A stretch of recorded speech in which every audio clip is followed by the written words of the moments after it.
The door to the roadside bar creaked open as a small figure stepped inside, letting in a beam of fading sunlight that sliced through the smoky air. The laughter stopped for just a second, enough for every pair of rough, tattooed eyes to turn toward her. She couldn't have been more than 16, maybe 17, wearing a worn-out leather jacket far too big for her frame. Her sneakers were muddy, her jeans torn, and her hair tied back in a messy ponytail. She hesitated, clutching the edges of her jacket like armor as the eyes around her filled with confusion, curiosity, and soon, laughter. It wasn't cruel at first, more the kind of disbelief that ripples through a crowd when something seems out of place. But then the laughter deepened, a few hoots echoing across the room. The Iron Wolves, one of the most feared biker clubs in the county, had never seen anyone like her walk in alone. A teenage girl, standing among grizzled men who rode steel monsters and lived by rules older than she was. The biggest of them, Tank, leaned back and barked a laugh. "What's this, a lost Girl Scout?" The room erupted again, bottles clinking, boots stomping. But the girl didn't move.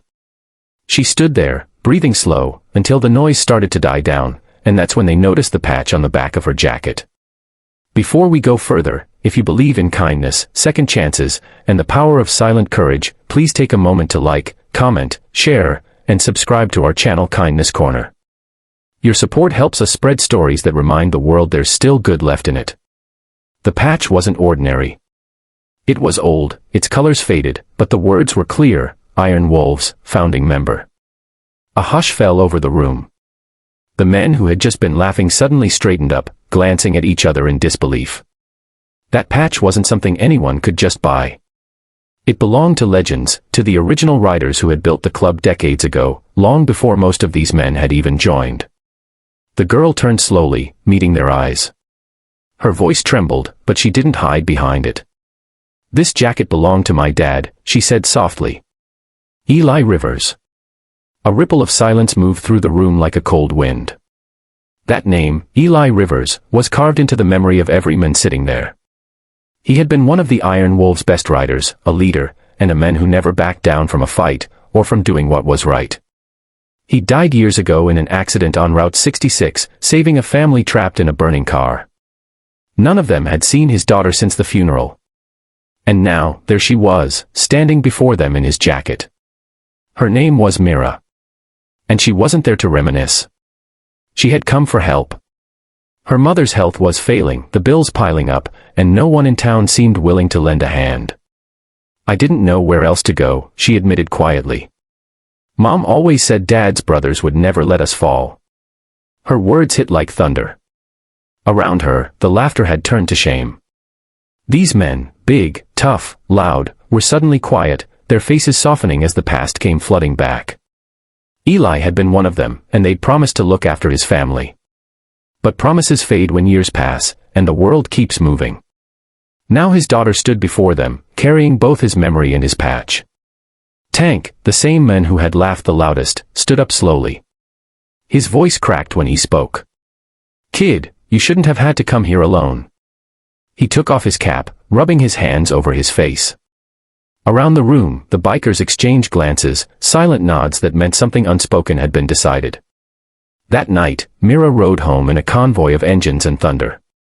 The Iron Wolves had rallied like the old days, their headlights carving through the dark roads. They didn't just help her fix her home, they rebuilt it. The next morning, neighbors watched in awe as a dozen bikers painted walls, repaired fences, and carried groceries. For the first time in years, Myra's mother smiled. But it wasn't just about repairs. Something inside the club had changed. Mira became a quiet symbol of what they'd lost, and what they'd found again.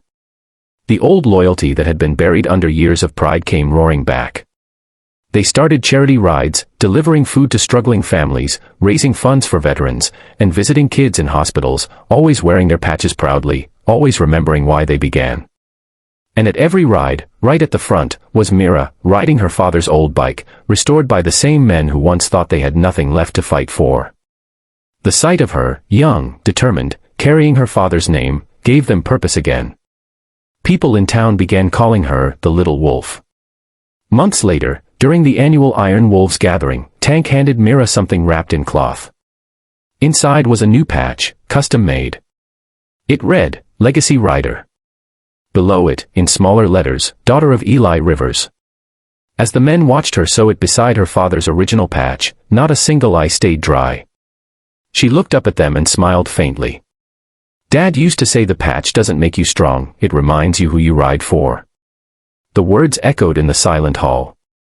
And in that moment, every man in that room understood, it wasn't just leather or thread that held their brotherhood together. It was love, loyalty, and the kind of courage that doesn't need to roar to be heard. From that day forward, wherever the Iron Wolves rode, people noticed the young girl among them, the one whose jacket told a story louder than any engine. She wasn't just carrying her father's legacy. She was writing her own. If this story touched your heart, please don't forget to like, share, and subscribe to Kindness Corner.